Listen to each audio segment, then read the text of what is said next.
What's up? Good day again sa inyo mga kanokis. For today's video is aayusin ko muna yung ating flying pen, breeding pen para sa ating mga alagang pasisiw at pasensya na kayo mga kanokis kung ngayon lang tayo nag-update. Dahil yun na nga, hindi pa tayo nakauwi sa ating manukan at siguro by soon makakauwi din tayo at pagpatuloy natin yung ating ginagawa mga video mga kanokis. At for today video mga kanokis is i-update ko na din kayo sa ating mga inalagaan na mga manok at andito kasama ko si Yanong, ang ating bantay sa ating backyard mga kanokis. Ngayon is tinatapos ko yung ating hindi natapos nung nakaraan, yung ating dalawang kwarto ng breeding pen, flying pen, kaso nga lang ito ay gagawin kong isahan na lang muna mga kanokis para sa mga pasisyo natin, no, para medyo malaki yung area. At kung napapansin nyo, ginagawa na natin so ayan, inayos-ayos natin kaunti.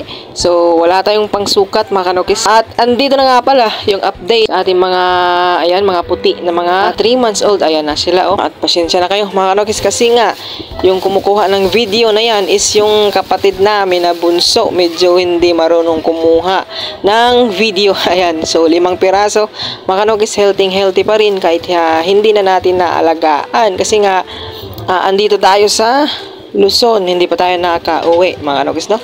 Siyempre balikan natin yung ating ginagawa. Ayan, kung napapansin nyo, wala nang mga gamit yan mga kanokis, wala nang sukat-sukat, kumbaga diretso na yan mga kanokis, no? So ito yung ginagawa natin sa ngayon. Maya-maya naman mga kanokis is i-update natin yung ating mga pasisiw. At yun na nga, dahil na-miss nating mag-vlog, so ito nga pala ay ginawa natin nung hindi pa tayo nakalarga. So ngayon, ini-edit natin, no, nang sa ganun mapanood nyo mga kanokis yung pagtapos natin sa ating isang breeding pen, flying pen para sa ating mga alaga mga manok. At syempre na-miss natin yung ating manukan, no? So soon sana tayo ay makauwi nang sa ganun mapagpatuloy natin yung ating, at andito na pala yung ating mga pasisyo. So sila ay 1 month old na mga kanokis. So ito ay anak na ng ating Raptor Roundhead from Hap and Sons Game Farm. Ayun yung update sa ating mga inalagaan na pasisyo. At indito nagkandalito-lito na yung anyong kanokis mga kanokis kasi nga wala tayong panukat. Ayan, no, kumbaga anual lang pagsukat mga kanokis, no, yung ating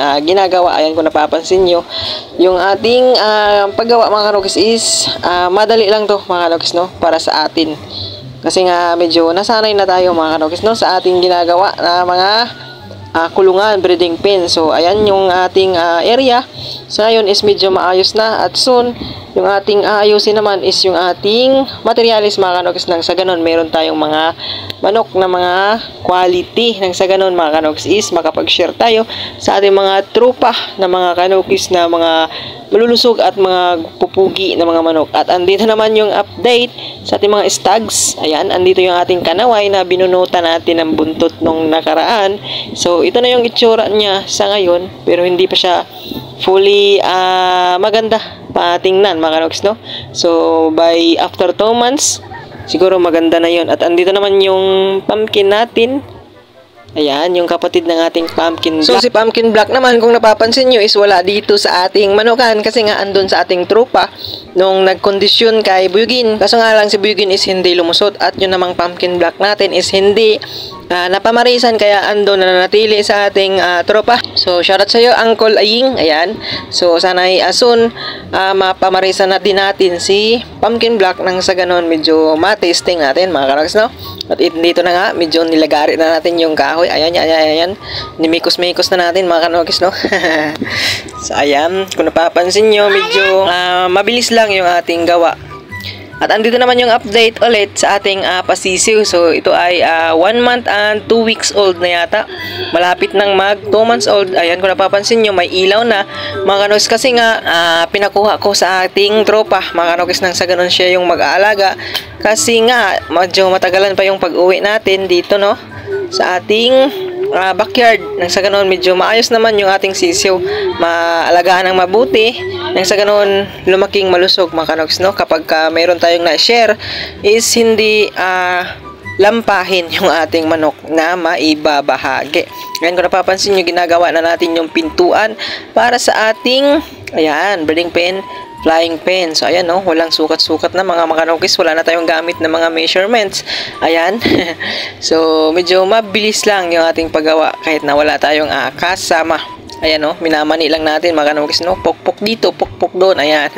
So, medyo malapit na matapos. Kapag natapos na natin yung pintuan is ikakabit na naman natin susunod yung steel matting na nakikita nyo na nandiyan dyan sa isang ayan o, breeding pen, flying pin. So, yan mga kanoks yung update. So, nga pala yung brooder na yan is isa lang yan. Pero, dinagdagan na din natin. So, ginawan tayo ni airpods. So, bali yung brooder na nakikita nyo, ayun, yung mga may mga sisiw.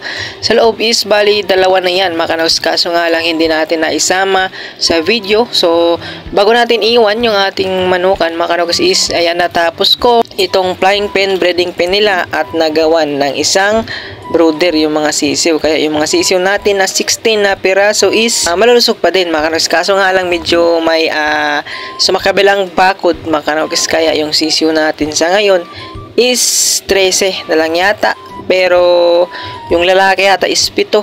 Ayan, medyo lamang tayo sa lalaki. So, sayang yung mga sa kabilang bakod. At andito naman yung ibang grupo ng pasisyo natin na hiniwalay natin. Kasi nga, medyo hiniwalay natin yung babae tsaka lalaki. Nang sa ganun, medyo hindi sila crowded. Kasi yung brooder natin is ganyan lang kaliit mga kanokis. At andito na nga yung brooder natin kasi dalawa na. Yung sabi ko kanina. So, napaghiwalay na natin yung ating mga pasisyo na 16 na piraso. At yun na nga, napakuha na natin sa ating kaibigan. So, nandoon na sa kanya yung ating mga pasisyo. So, sa ngayon, yung pintuan natin is nilalagyan na natin na bisagra.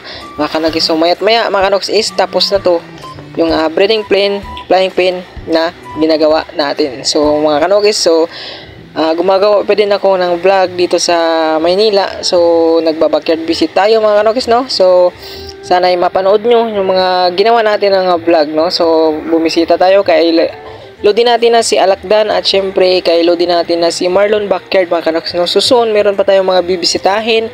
So sana ay makabisita naman tayo sa mga farm mga kanokis. No? So sana ay mangyari mga kanokis. At dito na kinabit na natin yung steel matting sa ating flying pen, breeding pen.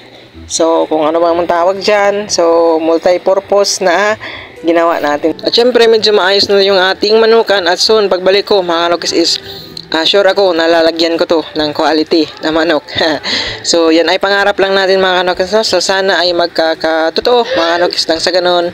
Mayroon tayong mga quality. So, mayroon naman tayong ginagawa mga kanokis. So, sana ay makamit natin yung ating mga pangarap sa buhay mga kanokis. No? So, sana ay magkaroon tayo ng maayos na manok. At andito na nga, tinatapos na natin yung ating kulungan. Kasi nga dati pa sana ako bibili ng materyales, kaso nga lang naisipan ko kung bibili naman ako mga kanokis at wala akong maayos na paglalagyan is baka tirahin lang ng lopi, no? Kaya ito yung naisipan ko, medyo unahin ko yung pasilidad ng ating mga alaga. So ang mga alaga mga kanokis is andyan lang naman yan sa mga farm mga kanokis, no? So budget lang yung kulang at syempre dahil nagkaroon tayo ng budget para gawan ng maayos na pasilidad, kulungan yung ating mga nokis. So inuna natin mga kanokis, no? So naman na sigurado tayo na darating tayo sa punto na diyan mga kanokis, no? Na tayo magkakaroon ng manok na materialis mga kanokis, no? So yung mga manok naman natin dito is galing naman sa ating mga backyard, no? Ng mga breeder na mga kaibigan din. So sila naman ay meron naman mga quality din naman ng mga manok na mga nakuha natin, no? Kasi nga sila ay bumibili din ng mga material mga kanokis, no? At syempre sinuportahan natin bilang tayo nag-uumpisa pa lang. So dun muna tayo bali na kakuha ng mga manok na para aalagaan mga kanokis, no? At syempre by soon naman tintiyak natin na magkakaroon din tayo ng ganyan. At syempre andito na pala, sabi ko kanina hindi tayo gumamit ng mga Metrosan. At ayan, kung nakikita nyo meron na kasi nga yung ating ginamitan is nasa taas na mga kanokis, no? At andito na nga yung final na ginawa natin mga kanokis, no? At syempre madumi pa kasi hindi pa natin nalinisan. So temporary lang muna yung paglagay natin dyan mga kanokis, no? Kasi nga minadali lang natin na tapusin kasi nga tayo aalis. Nang sa ganoon yung pag-iiwanan natin sa ating mga alaga is maayos. At maraming salamat nga pala sa lahat ng mga supporters natin, no? Kasi nga tayo ay malapit na mag 12K subscribers mga kanokis, na. So tayo ay nasa 11.8 na. So bali 200 na lang. Tayo ay nasa 12.